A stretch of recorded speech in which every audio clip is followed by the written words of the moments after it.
အားလုံးပဲမင်္ဂလာပါ Writer Recap Channel လေးကနေကြိုဆိုလိုက်ပါတယ်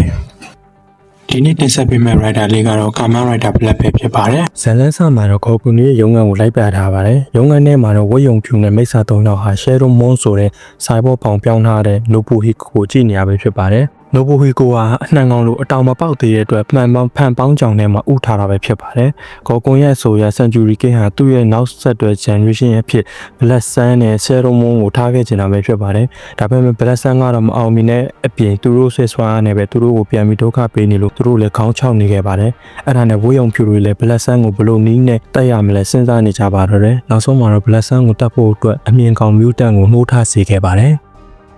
နောက်တစ်ခါမှာတော့မောင်းနေတဲ့ယထာတစီကိုလိုက်ပြထားပါတယ်။တနေရာရောက်မှာတော့ယထာလမ်းပေါ်မှာဘဲကမှမသိတဲ့လူတစ်ယောက်ရက်နေတာနဲ့ယထာမောင်းဆရာလည်းယထာကိုပရဲအုပ်လိုက်ရပါတယ်။ယထာလည်းရုပ်ပြည့်ရက်သွားယထာပေါ်ကသူတွေလည်းကြောက်ချမလားပြတ်သွားပါတယ်။အခင်းဖြစ်တဲ့နေရာကိုကိုတားတို့လည်းရောက်လာခဲ့ပြီးခြေနေတွေကိုလိုက်ကြည့်ပါတယ်။အဲဒီနောက်ယထာတဲ့ကိုခိုးဝင်လိုက်ပြီးလိုက်ပတ်ကြည့်နေခဲ့ပါတယ်။တနေရာရောက်မှာတော့ကလေးတစ်ယောက်ပုံနေတာကိုတွေ့သွားခဲ့ပြီးကလေးကသူ့အမေပျောက်သွားကြောင်းကိုတားတို့ကိုပြောပြနေခဲ့ပါတယ်။ကလေးလေးဟာယထာပေါ်ကိုမကောင်းဆိုးဝါးတစ်ကောင်ရောက်လာခဲ့ပြီးသူ့အမေရောခရီးတဲ့အားလုံးကိုအမြင်နဲ့ပြစ်ပြီးခေါ်သွားခဲ့ကြောင်းပြောခဲ့ပါတယ်။အဲ့ဒီချိန်မှာပဲအမြင်ကောင်မြူတက်ရောက်လာခဲ့ပြီးခလေးလေးကိုဖမ်းခေါ်သွားပါတယ်။ကိုတာရိုရဲ့ rider ပုံစံပြောင်းလိုက်ပြီးချိန်မီကယ်လိုက်ရပါတယ်။အဲ့ဒီချိန်ကောကွန်ရဲ့ရုံးခန်းထဲမှာလည်း Professor Kuromatsu နဲ့ CEO Omiya တို့ဟာသူတို့နောက်လုံးမကောင်းဆိုးဝါးအကြံစီတွေကိုချပြနေပါတော့တယ်။အဲ့ဒီအကြံစီတွေကတော့ဂျိုတုတစ်ခုကိုခိုးယူမယ်။အာကာသတုံးပြန်ကိုပြက်ကြအောင်လုပ်မယ်။ကျောင်းထဲမှာရှိတဲ့ကင်ဆာကုတဲ့စက်တွေကိုခိုးယူပြီးလူတွေကိုဒုက္ခပေးမယ်အကြံစီတွေပဲဖြစ်ပါတယ်။အဲ့ဒါနဲ့ဝေးုံဖြူတွေသဘောကျပြီး mutant form ပြောင်းလဲပေးခဲ့ပါတယ်။နောက်တစ်ခါမှာတော့ကိုတာရိုကခလေးကိုသူ့ညီမစီခေါ်လာခဲ့ပြီးပြုစုဆောင်ရှောက်ဖို့မှာနေခဲ့ပါတယ်။အဲ့ဒီချိန်သတင်းမှာလည်းအာကာသတုံးပြန်ပျက်စီးသွားကြောင်းနဲ့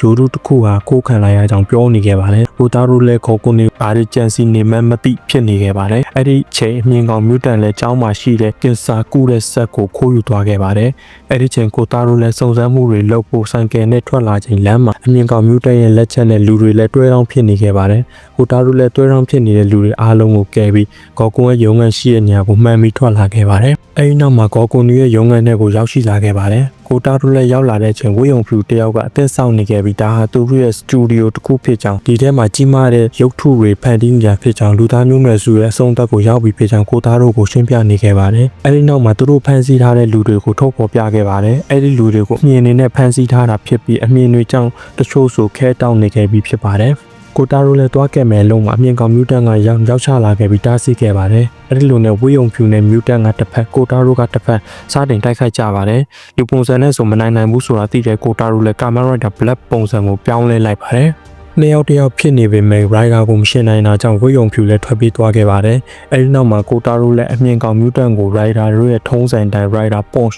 Rider Kit တို့နဲ့အတူအဆုံးသတ်ပေးခဲ့ပါတယ်။အဖမ်းခံထားရတဲ့လူတွေအားလုံးကိုလည်း Rider ကပြန်လွှတ်ပေးခဲ့ပါတယ်။အဲ့ဒါနဲ့ကိုတာရိုလည်းညီမဖြစ်သူစီပြန်လာခဲ့ပြီးဆိုင်ထဲမှာတော့ကလေးရဲ့အမေပါပြန်ရောက်နေခဲ့ပါတယ်။ကလေးလေးကလည်းသူ့အမေကို Kamen Rider Black ကကတ်တင်ခဲ့တာဖြစ်ကြောင်းကိုတာရိုကိုပြောပြနေ Kamen Rider Black အပိုင်း3ကိုလည်းအဆုံးသတ်ထားပါတယ်။ဗီဒီယိုလေးကိုကြိုက်တယ်ဆိုရင် like share subscribe လုပ်ပေးဖို့တောင်းဆိုချင်ပါတယ်။ကြည့်ရှုသူတယောက်ချင်းတိုင်းကိုလည်းကျေးဇူးအထူးတင်ရှိပါတယ်